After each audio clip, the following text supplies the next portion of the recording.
નમસ્કાર ખેડૂત મિત્રો, ડાંગરનો પાક હાલ પરિપક્વ અવસ્થામાં છે.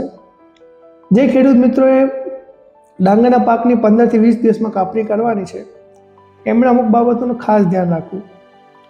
સર્વપ્રથમ ડાંગરના પાકમાં આ અવસ્થાએ કોઈપણ પ્રકારનો પિયત આપવો જોઈએ નહીં, તેમજ કોઈપણ પ્રકારના સૂક્ષ્મ તત્વો તેમજ ખાતરનો છંટકાવ કરવો જોઈએ નહીં. અને જો આ અવસ્થાએ કોઈ રોગ જીવાત દેખાય તો કોઈ પણ પ્રકારના જંતુનાશક કે ફૂગનાશકોનો છંટકાવ કરવો જોઈએ નહીં, કારણ કે આ અવસ્થાએ જે ફૂગનાશક કે જંતુનાશકના અવશેષો છે એ દાણામાં રહી જાય છે.